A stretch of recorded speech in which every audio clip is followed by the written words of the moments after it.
Hello and welcome to this video. I'm going to be showing you some stretches and exercises that are really beneficial for recreational golfers. Now, most recreational golfers have a day job in order to fund their golf on the weekends. They don't earn a living from playing golf, and that has certain challenges to it. One of the big ones is spending a lot of your day sitting behind a desk is going to cause shortening and tightening of certain muscles and weakness in other parts of the body. So these stretches and exercises that I've put together will help correct some of those common imbalances or strength deficits. Starting off with the neck. Now, neck range of motion or cervical range of motion is extremely important. If you think about it, if you are at a dress and you're lining up to take your shot, on your backswing, your thorax or your midsection essentially is rotating, if you're a right-handed golfer that is essentially rotating to the left while your head stays fixed on the ball. So relative to your thorax, your neck is actually rotating to the left. Ideally, a golfer needs at least 70 degrees of cervical rotation and be able to flex in order to keep their eyes fixed on the ball during their backswing. So if you lack cervical mobility, what's going to happen is as you rotate the trunk, your neck is going to end up rotating with your trunk, and you're not going to be able to keep your eye on the ball. So this stretch is called the Levator scapular stretch. So you're going to need a towel for this one. So once you've got a towel, what you're going to do is you're going to just stand on the corner of the towel like this. You're going to hold down on it so it depresses that shoulder. Now, if you're stretching the right side or the right levator scapula, what you're going to do is rotate your head to the left, tuck the chin, and then just put a little bit of pressure over like that and hold it. And you should feel a gentle stretch up the right-hand side of the back of the neck. So from behind, it looks like this. Hold down on the towel, hold a little lower, rotate my head to the right because I'm stretching the left side, chin tucked, and just a gentle pull over like that. And you're going to hold that for about 15 seconds.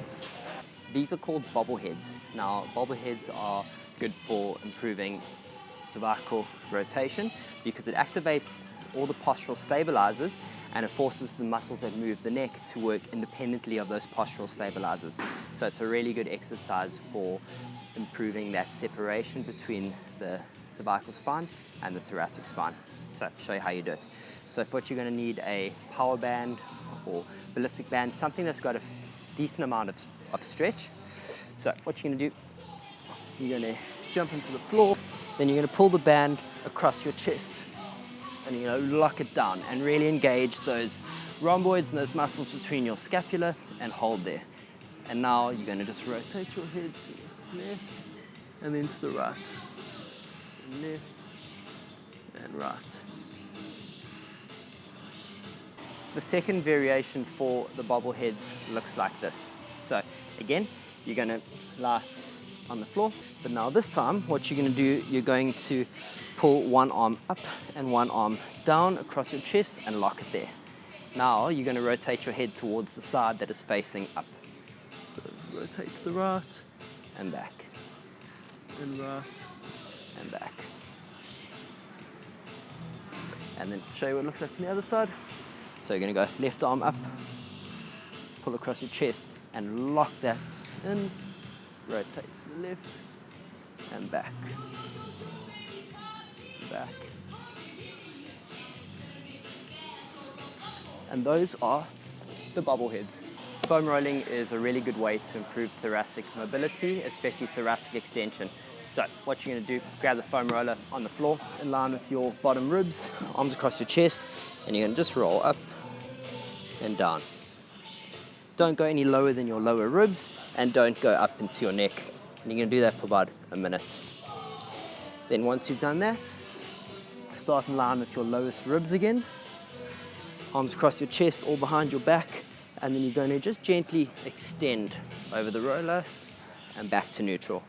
Roll forward, extend and back, and extend and back. You're going to go all the way up to the top and back and over, and then all the way back down in line with your bottom ribs again.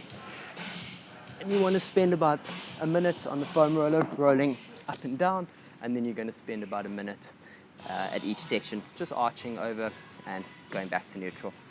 Open books are another good exercise for improving thoracic mobility. So to do them, you're going to lie on the floor. You're going to bend both knees up towards your chest. And then you're going to have your left arm on the floor, right arm on top, and you're going to just rotate over like that and back.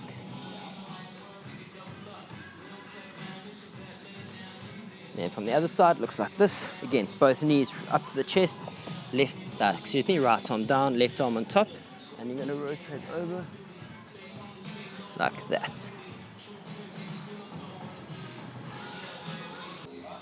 These are called thoracic wall rotations. So what you're going to do, you're going to kneel with your front leg closest to the wall.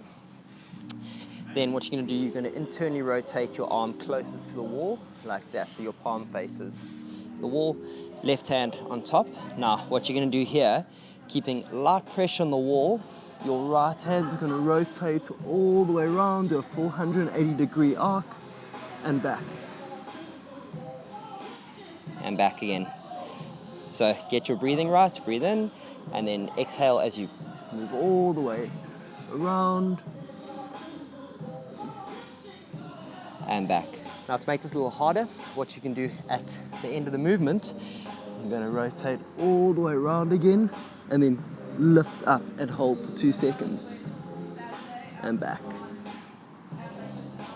I'll show you again, all the way around, lift up for 2 seconds and back. Supine pelvic tilts are a really nice exercise for retraining and regaining control in the pelvis. On the pelvic tilt test, we often see what's called a shake and bake, and that is shaking of the abdominal muscles on the test. And this is very common in recreational golfers. So the supine pelvic tilt is a good starting off exercise, and you can progress up to more difficult ones as you go. So supine pelvic tilts look like this. You're going to be on your back, knees bent. So it's all about moving the pelvis. So hands on the floor, you're going to arch the back, rock the pelvis forward, and then you're going to tilt it upwards. And rock forwards, and tilt back. And rock forwards. And you can see I'm doing a nice smooth motion with no shaking. So you're going to just rock backwards and forwards. So flatten the back and contract the abdominals, and then let the low back arch. Once you can do the supine pelvic tilt, you're going to move on to quadruped pelvic tilt. It's the same motion as the supine pelvic tilt, except you're going to do it on all fours. So you're going to get onto all fours, hips at 90, knees at 90, hands directly under your shoulders. So your first movement is going to be arching the back, and now you're going to tilt the pelvis under and arch the back and tilt. Keeping the shoulders and chest as still as possible, just tilt from the pelvis and a nice, smooth, controlled motion. Once you can do those without any shaking, then you can progress to the standing supported pelvic tilts. This is called the standing supported pelvic tilt. So for this, you're going to need a broomstick or a golf club, something that's going to support the weight of your upper body. You'll progress to this exercise once you can do the supine pelvic tilt and the quadruped pelvic tilt nice and smooth without any shaking in the abdominals. So to do it, you're going to get into your 5-iron posture as you would at a dress. Then holding the broomstick or the golf club as you would set up for that 5-iron shot. Weight through the stick. First movement, you're going to tilt the pelvis forward and arch the back, and then you're going to flatten the back and tilt the pelvis backward. Nice, smooth movement like that. And repeat without any shaking, keeping the knees nice and soft. You can see all the movement is happening at my hips, not from my upper body and not in my legs. Just the pelvis tilting forwards and backwards. The muscles that make up the hip flexors are the Iliacus muscle and the rectus femoris muscle. Now the Iliacus is actually made up of 2 separate muscles. One is the psoas that runs from the front of the spine down, other one's from the iliacus that sits on the inside of your pelvis. and runs down. Those two muscles form a common tendon and attach on the top of the femur. The other one is the rectus femoris. Now that joins onto your ASIS in your pelvis and makes up one of the 4 quads that goes down. So this stretches for the iliopsoas. So to get onto the iliacus part, what you're going to do, you're going to get into a lunge position like this. Squeeze that glute because you want to stop the back from extending. You don't want that to happen. You want all the movement to happen at the hip. So what you're going to do, squeeze the glute, squeeze the abdominals. If you're doing the right iliacus, right arm in the air, and you're going to push the hips forward, and you should feel a stretch down the front of the hip.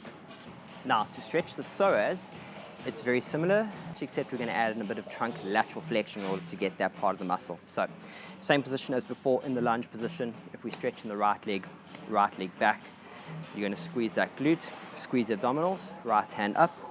You're going to push the hips forward, and now to stretch that right psoas, we're going to side bend to the left, my left. So from the side, it looks like this. Again, squeeze the glute, arm up, push the hips forward, preventing the lower back from extending. You don't want that. You want all the movement there. Push forward, and then side bend over to the left. And that is how you stretch the psoas. The figure 4 horizontal bridge is another good exercise for building strength in the glutes. So to do that, you're going to find a spot on the floor. If we're doing the right glute, then the right leg is going to go under the left knee. So my right knee and thigh and shin is in contact with the ground, hands on the floor. And what I'm going to do is push that right leg into the ground so that my hips lift up off the floor, and hold 2 to 3 seconds and down. And do it again and down. Now to make this a bit harder, what you can do is lift that leg up and lift that leg with the hips. When you push off the ground, it is very tough, and down. Try that again, and push up and hold for 2 to 3 seconds and down. And that is the horizontal figure 4 bridge. This is called the reverse lunge with the rotation. So to do it, ideally you're going to need a medicine ball or a weight. So what you're going to do, we're going to work the left leg first. So left leg's in contact with the ground, right leg up. Right leg's going to step backwards, and I'm going to rotate. Excuse the balance, it is harder than it looks. Try it again. Back, rotate. Now I'm going to push off my left leg and up and hold for 2 seconds. And then back, keeping the weight on the left leg, and then explode and push up. And hold and balance. So I'll show you what it looks like from the other side. We're going to test the right leg now. So right leg is in contact with the ground. Left leg up. Going to rotate back. Rotate. And now I'm going to push off the right leg and push up and hold 2 seconds. Drop backwards and then push. Hip drops are really good for improving internal and external rotation of the hips. So to do that, find a spot on the floor. You're going to sit with your feet probably about half a meter apart. And then what you're going to do, keep the upper body still. You're going to just drop the knee down towards the ground and back. So both knees are dropping to the ground. So here my right leg is internally rotating, left leg is externally rotating, and back. Just drop the knee to the ground, over and over. So trying to keep the trunk as still as possible for this, and repeat that. So the hip 90-90 is a good exercise, again, for improving hip internal and external rotation. So to do that, you're going to get a spot on the floor. So you're going to internally rotate one leg, knee bent to 90, externally rotate the other one, knee bent to 90.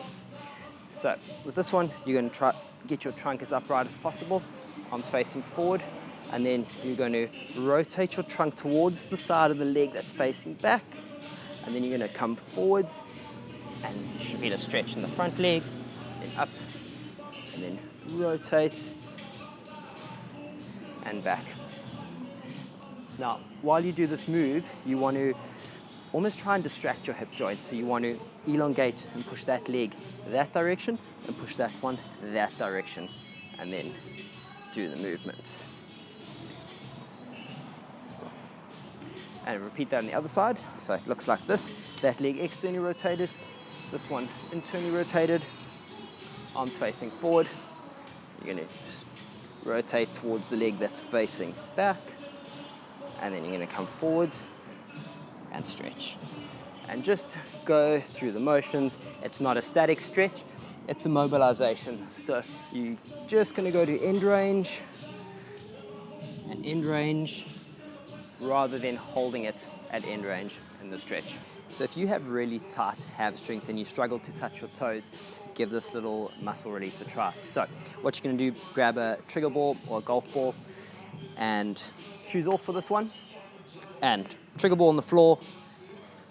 And then what you're going to do, you're going to just roll the underside of your foot.